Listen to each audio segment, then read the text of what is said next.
So before I provide my take on the greatest hits of 1988, I do want to just reflect on the important role the State Archives play as stewards of our state's history. Of course, looking back at lessons from the past serves as a reminder to us all, particularly those of us serving in public office. This year, the Queensland Government commissioned a Gladstone-based Dr. Anthony Marinac of Pacific Maritime Lawyers to analyse 2,523 Cabinet decisions. Now, I want to say a few words about Dr. Marinac because he's done an outstanding job. Dr. Marinac is a legal academic and practitioner with experience as a military legal officer. Now, in his analysis, Dr. Marinac has furnished the government and consequentially the people of Queensland with 2 reports, 2 essays and a 1988 fun fact sheet based on the Cabinet minutes, which incidentally includes the footy scores from that year, some of you might want to check out. Former Premier Mike Ahern was telling me before about his experience at the Broncos game in that year. I'm sure he can share with you. I'll commence by addressing my remarks to the Cabinet papers by addressing former Premier the Honourable Mike Ahern's government as a whole. The 88 Cabinet minutes show Premier Ahern took over in extraordinarily difficult circumstances as the Fitzgerald inquiry, as we know, was really in full swing. We saw former Premier Joh Bjelke-Petersen refusing to go quietly. As the Fitzgerald inquiry revealed what can only be described as damning allegations of corruption, Mr Ahern became a leader of a government that had lost a lot of trust with Queenslanders. And it was clear that Queenslanders wanted significant change. And to his credit, to your credit, Mike, you wanted to give it to him, and that is clear from the Cabinet papers. But the government and the Premier of the day were shackled by a broader Cabinet of Conservatives. Premier Ahern brought principles to the role that Queenslanders had longed for, principles of accountability, principles of integrity. Something that Queenslanders continue to demand from their government. And I know that our current Premier, Anastasia Palaszczuk, stands resolute in her commitment to those principles. Now, in showing his commitment to the Fitzgerald inquiry, then Premier Ahern may very well have coined the phrase lock, stock and barrel insofar as, and at least in the Queensland political context. The Cabinet minutes show the Ahern Government made the decision to cease financial support for suspended Commissioner Sir Terence Lewis, to cease support for Assistant Commissioner Tony Murphy as part of the inquiry. In decision number 54355, Cabinet went even further by introducing legislation to block Lewis from seeking early retirement before the Fitzgerald inquiry found him guilty. That was Lewis's attempt to keep his superannuation intact. Now, following that, Cabinet also moved to prevent him from finding further employment. As we know, Lewis, who's now in his 90s, would eventually serve 10 years in prison after being convicted of receiving about $700,000 in bribes. History shows Mr Ahern's Cabinet got their decision in relation to Lewis right. Cabinet decision number 53606 shows Premier Ahern also removed the Police Complaints Tribunal from the Police Department. This became the responsibility of the then Justice Department, and the intent, of course, to prevent the police from investigating themselves. By moving the Police Complaints Tribunal to the Justice Department, Cabinet paved the way for the formation of the Criminal Justice Commission, a body Queenslanders now know as the Crime and Corruption Commission. Queensland politics at the time needed real help to change. Premier Ahern's Cabinet initiated wide-ranging reforms, which were later backed in by Premier Wayne Goss and successive governments since then. He announced his intention to introduce the Public Accounts Committee, which was empowered to examine departmental expenditure. He also introduced a Public Works Committee to create parliamentary oversight of government contracts over a certain figure. The Public Accounts Committee and the Public Works Committee survive to this day as a merged entity. Now, Premier Ahern held his ministers to account by tabling their ministerial expenses in Parliament, where they could be scrutinised and where they could be questioned by the opposition. Greater scrutiny on ministers proved too much for some of them. Three of Premier Ahern's ministers, Health Ministers Brian Austin, Alicia Harvey, and Minister for Transport under Sir Joh, Don Lane, were imprisoned for misappropriating public monies. Premier Ahern also introduced a Cabinet Budget Committee to oversee the state's budget processes. I now want to turn to some of the other matters in broader society that Cabinet was considering. In 1988, the eyes of the world indeed were on Brisbane and Queensland for World Expo. It was an undoubted success, attracted about 15 million Australian and international visitors to the River City. And Southbank today remains an icon, but Cabinet Decision number 53444 shows that its future was indeed uncertain in 1988. Following the success of Expo, the government wanted Southbank to provide a lasting legacy to the people of Queensland. Most of the planning around Expo itself was already finalised by 1988. Cabinet's attention became focused on how to ensure the event would live on long after its conclusion. So, without public consultation, they set about creating a potential World Trade Centre in Expo's place. This involved plans to construct an artificial island in the Brisbane River on which a skyscraper would be constructed. Let's also not forget about the world's tallest building. The proposal was met with what could only be described as a huge backlash from Queenslanders who had by now fallen in love with the iconic Southbank buildings. And the minutes reveal that, interestingly, even in 1988, the need for public transport from the central business district of Brisbane to the new Southbank was overwhelming in the public's opinion. And the Southbank Development Corporation suggested linking the two by monorail. And now we've moved away, thankfully, from the monorail idea, but it is our government that is delivering that much needed and long awaited transport infrastructure from Southbank to other parts of Brisbane with Cross River Rail. Turning then to matters of environment policy revealed in this year's Cabinet release.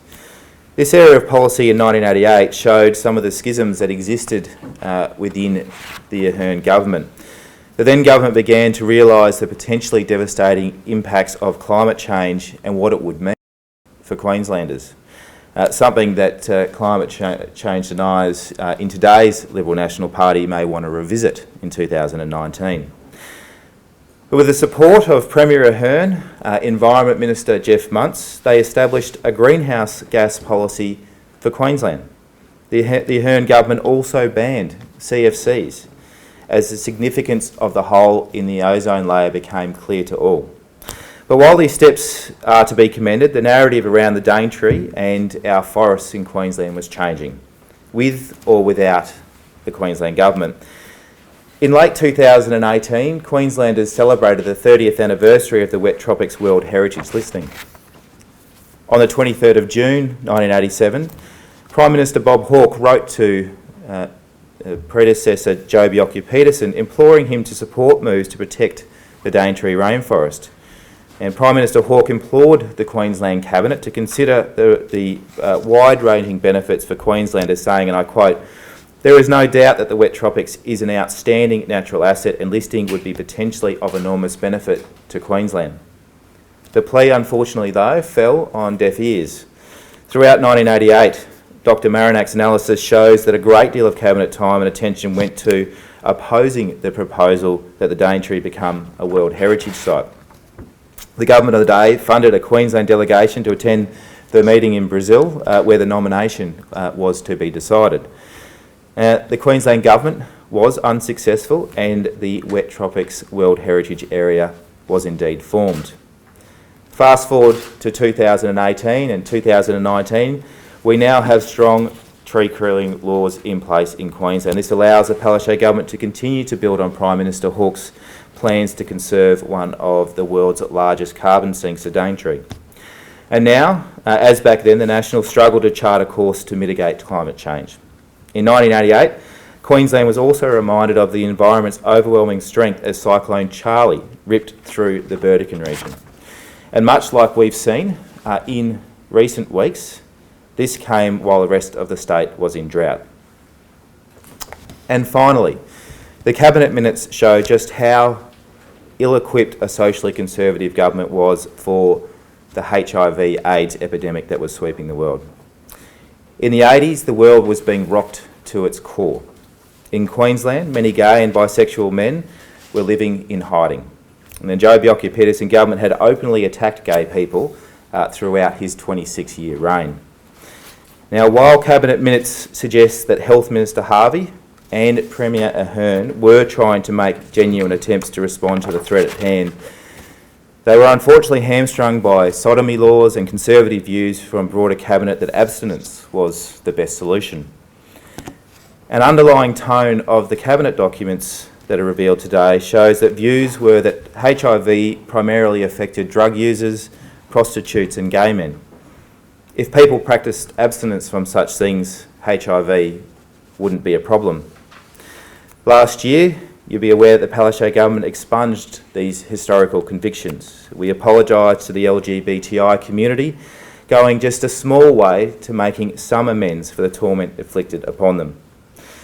The 1988 Cabinet papers show that the institutionalised prejudice not only had people living in fear, the papers reveal that the stigma ran so deep that it denied them access to life-saving health care. In conclusion and in summary, and before I hand you over to former Premier Mike Ahern and then on to Dr Marinak, the release of the 1988 Cabinet papers reveal a genuine attempt by Premier Ahern and his government to establish the year as a year of change for Queensland politics. The Ahern Government took a significant number of decisions in 1988. In fact, 2,524 decisions were taken by the Ahern Government that year. Premier Ahern had begun to implement transparency models in order to rebuild trust with the Queensland public. The minutes point to the legacy of Premier Ahern that remains in place today.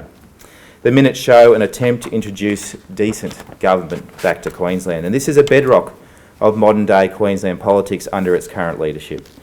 Premier Palaszczuk remains resolute in her desire to ensure governments of today are ones of decency and of stability.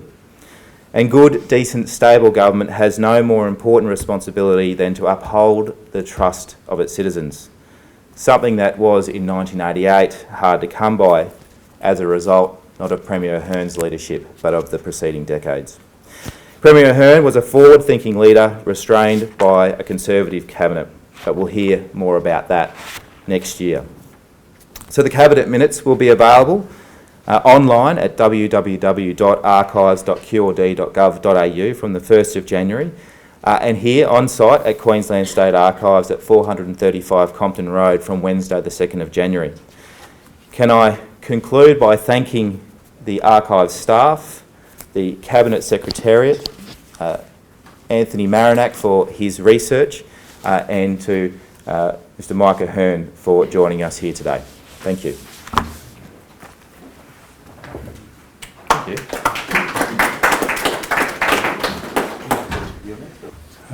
Minister Mick de Brenny, distinguished guests, Dr Marinak, and the traditional owners of the land, I acknowledge those too, and members of the media, ladies and gentlemen, thank you very much for the opportunity today to stand here and say something about the decisions of my Cabinet at that time.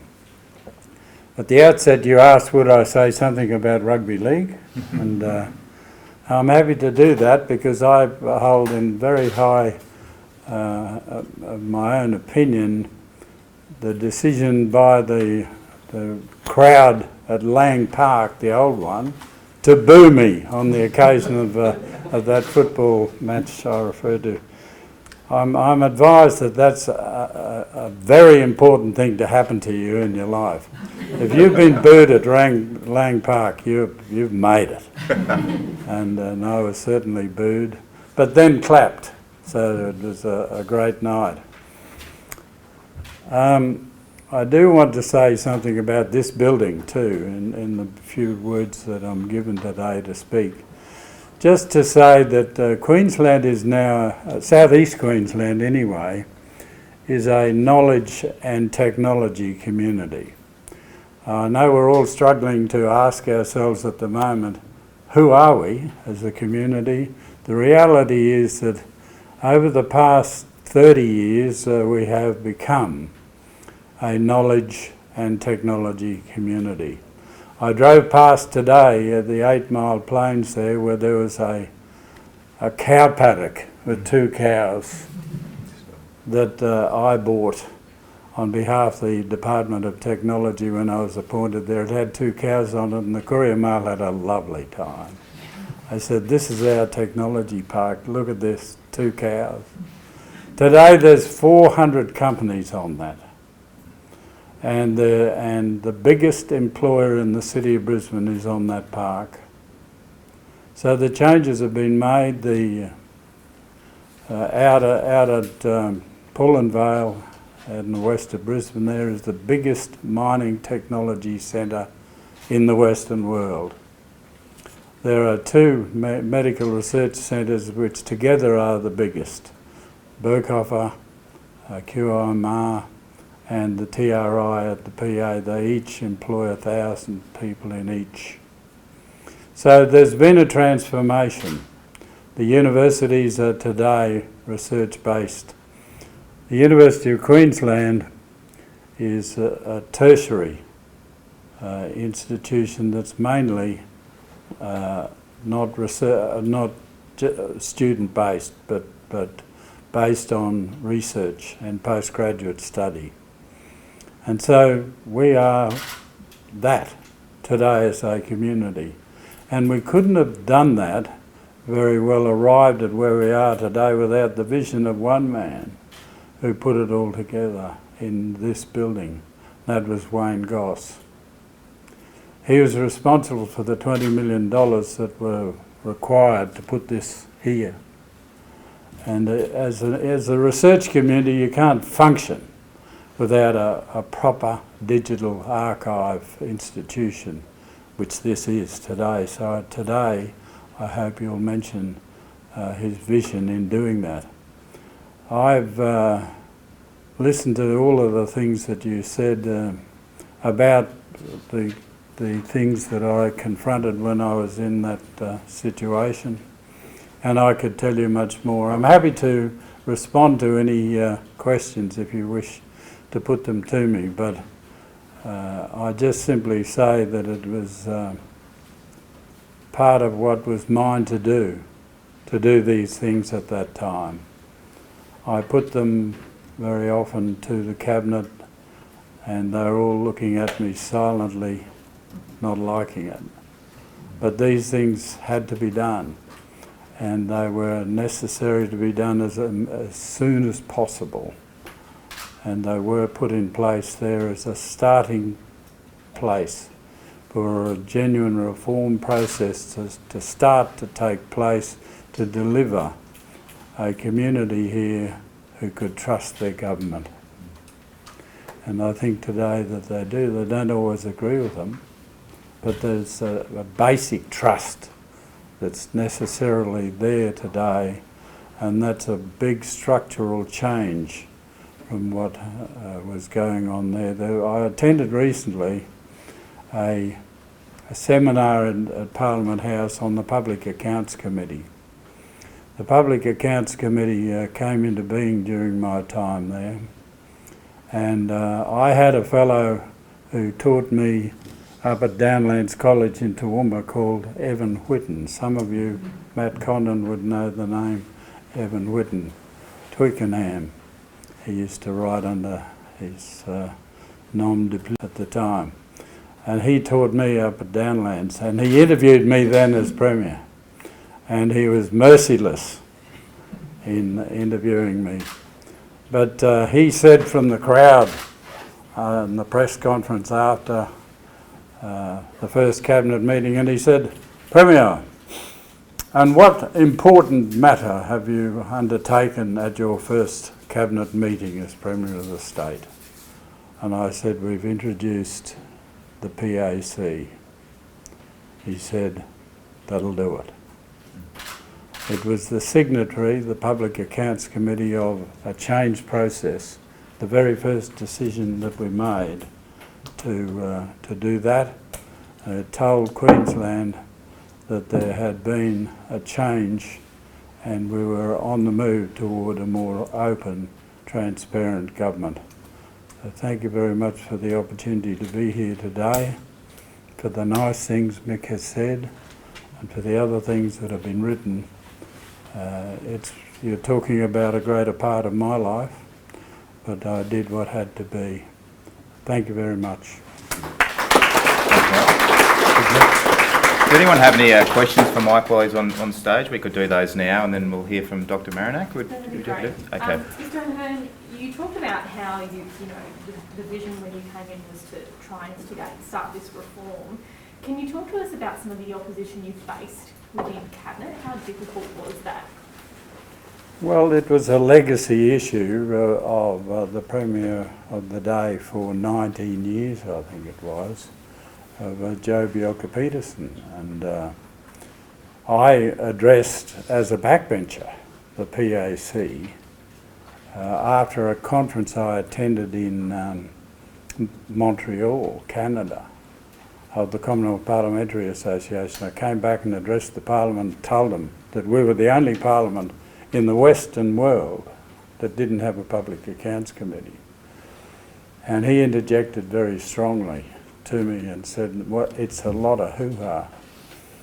And that indicates the sort of tone of what was there. A bloke said to me afterwards, on the way out, he said, don't worry about that. I was a young backbencher, younger than Mick. He said, don't worry, he's in the club of 10. I said, I've never heard of the club of 10, T-E-N. What does that stand for? He said, tell them nothing.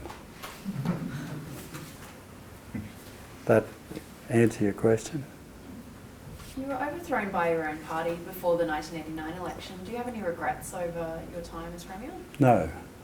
I did what was mine to do, and I knew that things were stirring, but the reality is that in life you get given to do some things and you get on and do them. And if that's the sort of outcome that's there, it's just part of the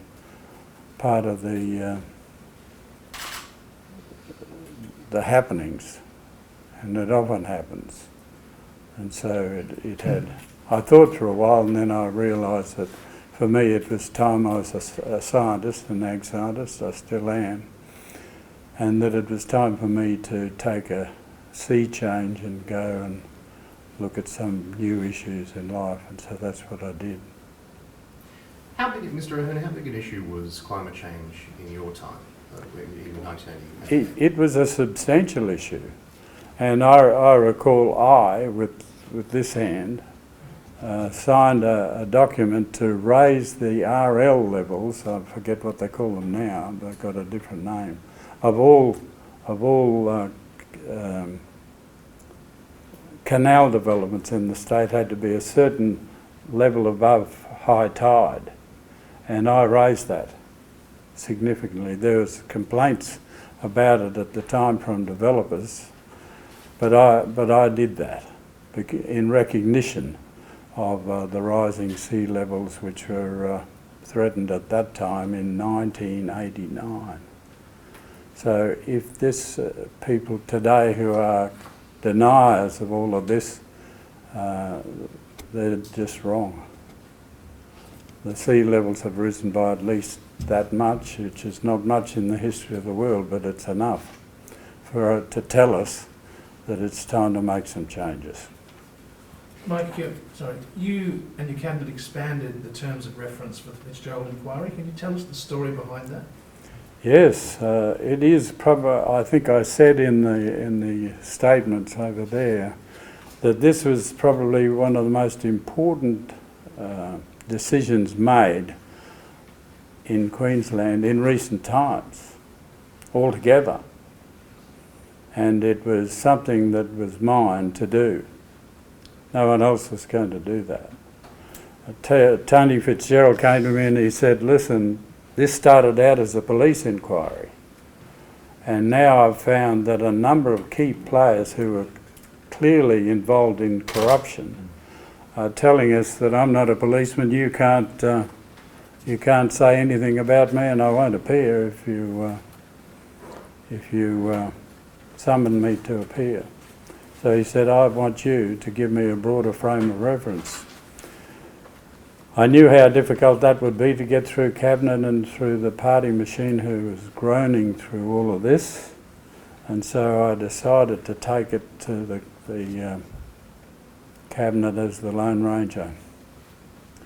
And I said, you can either do this and get it done, or you can leave it for a month and let the press kick us around for a month and then do it. So what do you think? And it's not recorded in the minutes, I'm sure, but I turned to Bill Gunn. I said, what do you think? He said, I think you've got to do it. And then another key player in the setting up of the inquiry was Harper, former Attorney General. I said, what do you think? He said, I think we've got to see it through. So we've got to do it. So there was no written submission, because that would flag it to all and sundry. I took it up verbally. I said, good, well, I'll call him after lunch and tell him he's got it. So the words for and for other purposes or something like that were included in his terms of reference. So he could cross-examine Matt Condon if he wanted to. So it was a significant development when you think the Premier and other ministers and all sorts of people were cross-examined, and anything that was done was on the table for Fitzgerald to comment on, so that we could get it all done and move forward with a template for the future, for transparency. Probably the most important decision I put to the Cabinet all those years ago.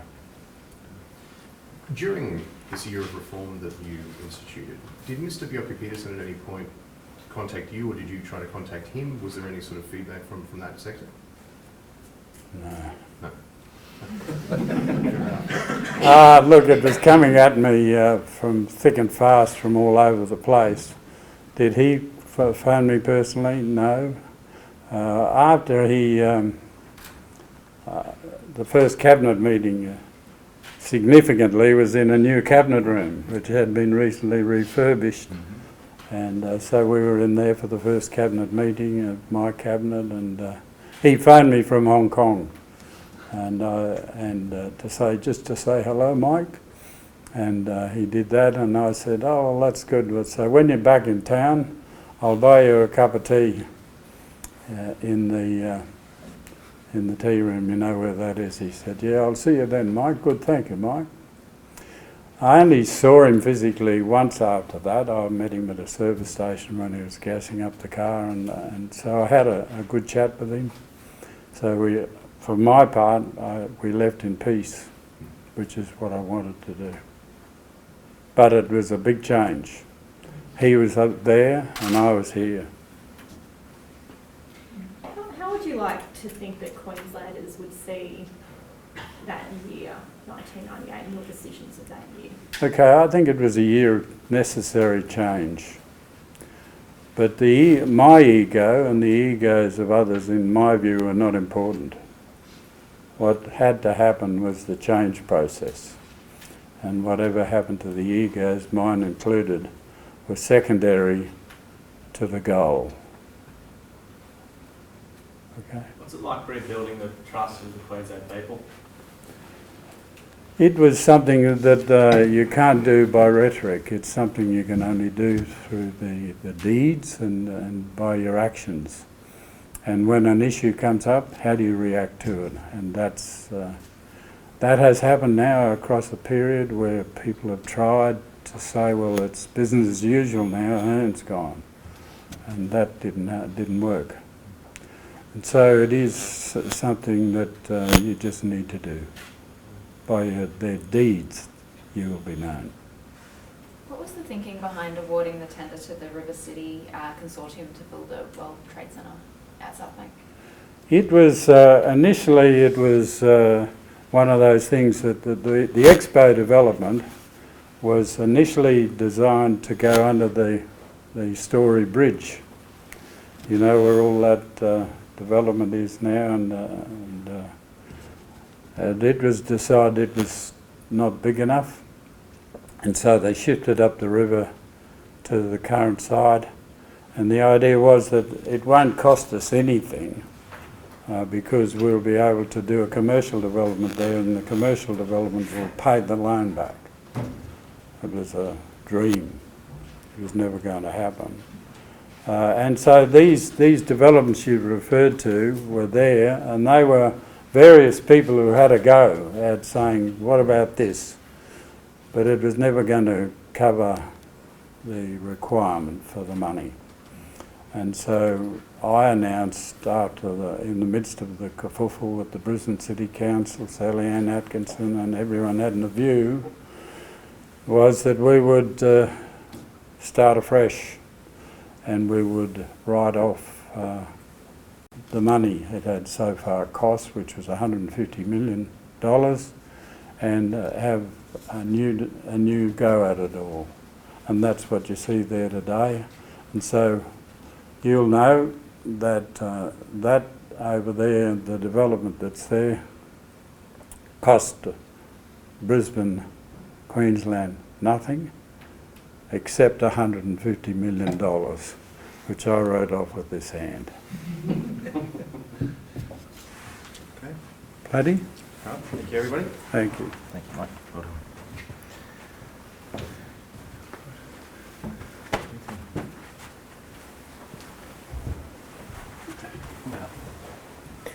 Good morning, everyone. Anthony Marinex, my name, from Pacific Maritime Lawyers. I was fortunate enough to spend a lot of nostalgic hours, I've got to say, going through these papers from 1988 with good 1988 music like the choir boys playing in the background and perhaps the occasional guilty bit of Rick Astley, but you really don't have to print that.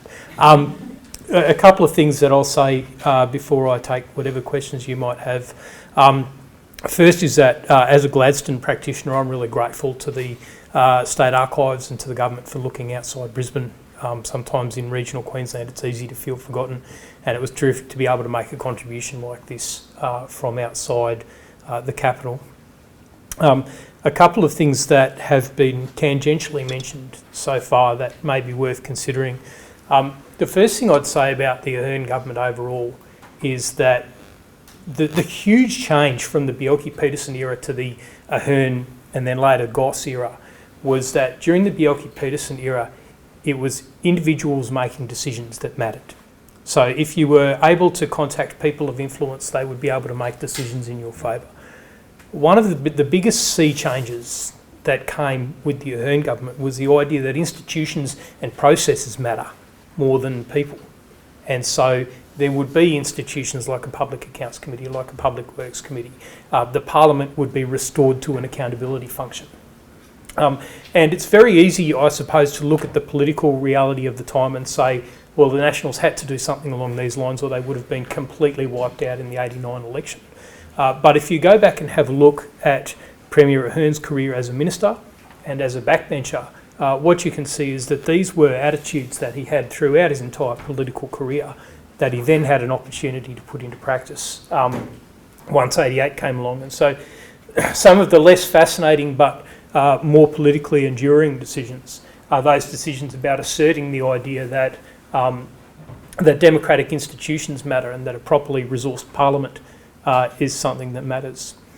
The second thing that I'll mention that hasn't come up yet, but a very significant decision in Queensland in 1988 was the institution of what was called the Kennedy Review into Queensland prisons, and that went along with shutting down the old black hole isolation cells underneath the Oval at Boggo Road Gaol, and really reforming what was still in many ways a 19th century prison system and starting to bring it into a more modern 20th century style of corrective services.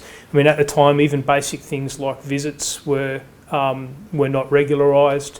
There was still an entire block of prisoners at Boggo Road in 1988 who were using buckets for toileting overnight because there was no plumbing to the cells. It was positively ancient.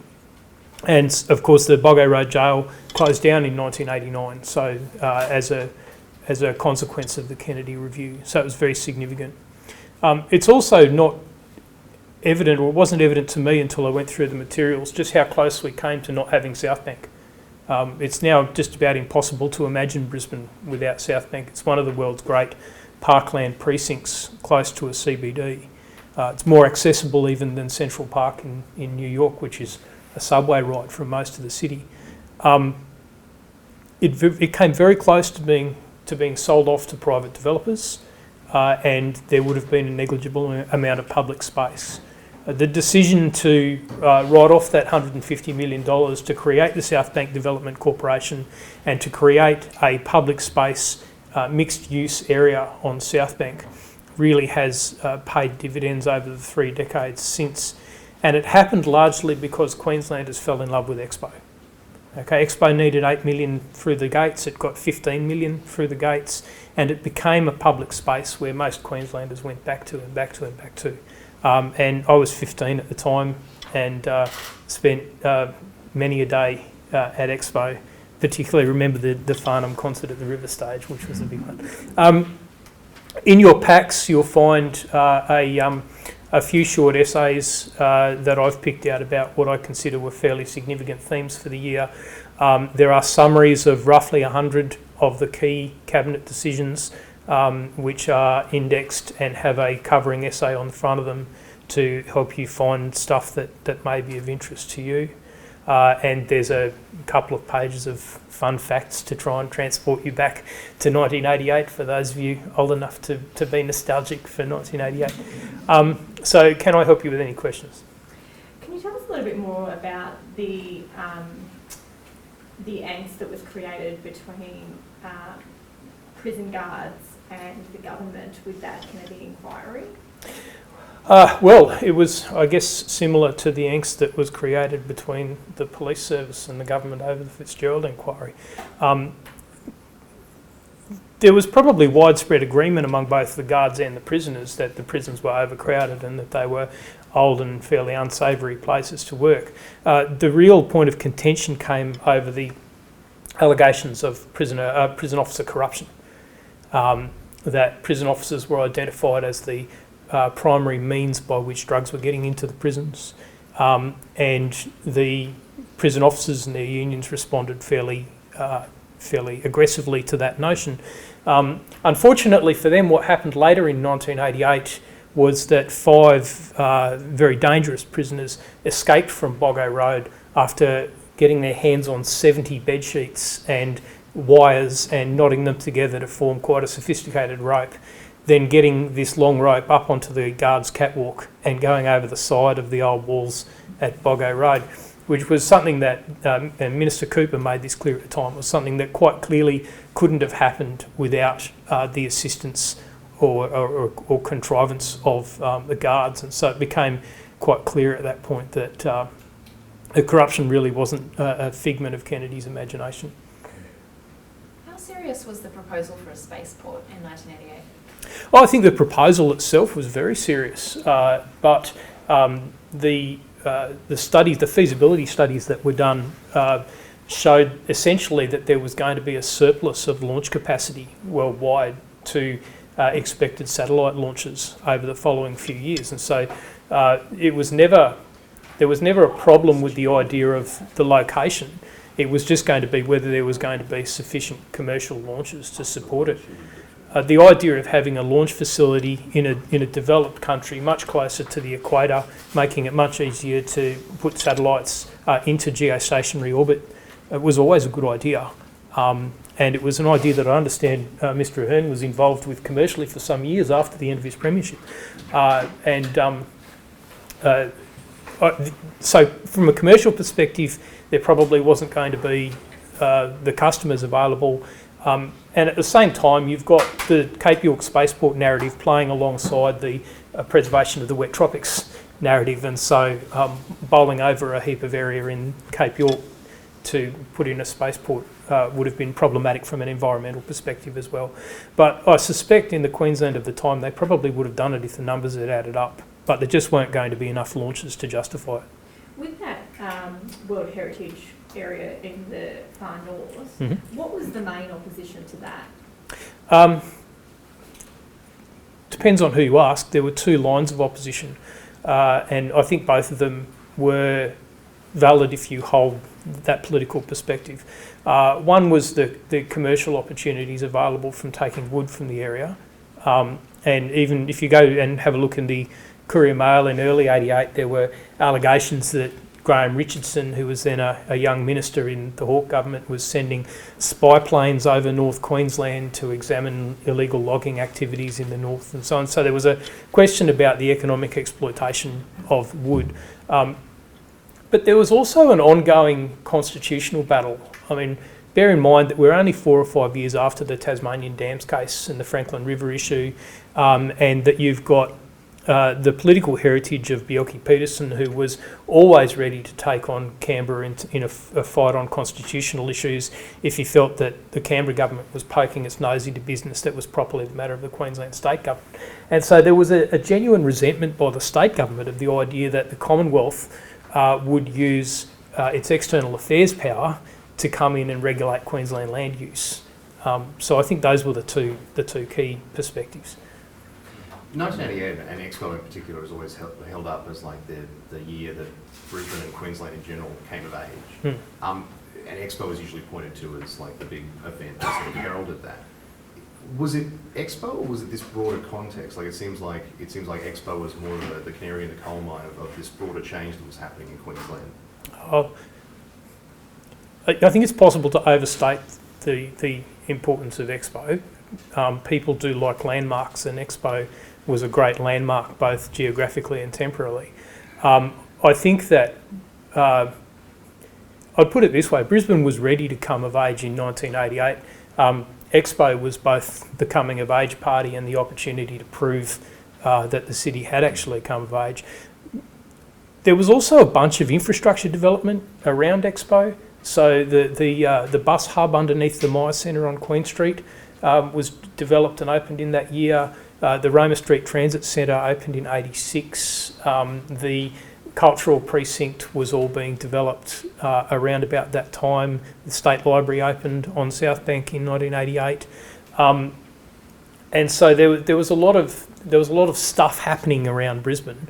But I guess you could say that there was a transitional period starting with around about the '82 Commonwealth Games, finishing around about Expo, where Brisbane really did go from being a kind of an overgrown country town to being a genuine world city.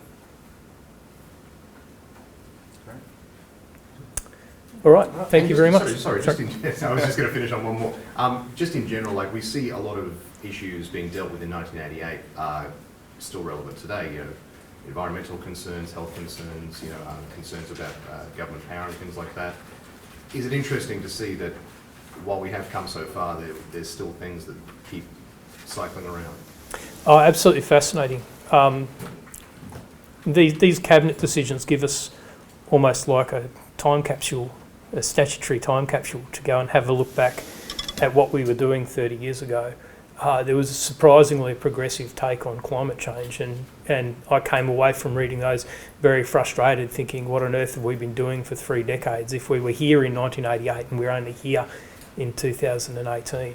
And then there's others where it's impossible to overstate how far we've come. I mean, there was the first real take on domestic violence policy in 1988, and that was being played out against a very genuine current of public opinion that it was fairly reasonable for a husband to use physical force on his wife under appropriate circumstances, whatever on earth that meant.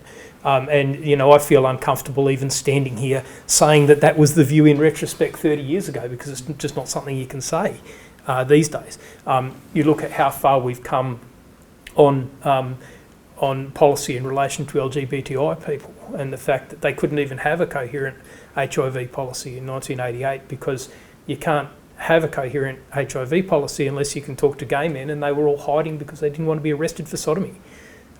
So there are some areas in which this is an entirely different world, and there are other areas where it's almost like we're reading contemporary stuff, not 30 years ago. All right, thanks very much.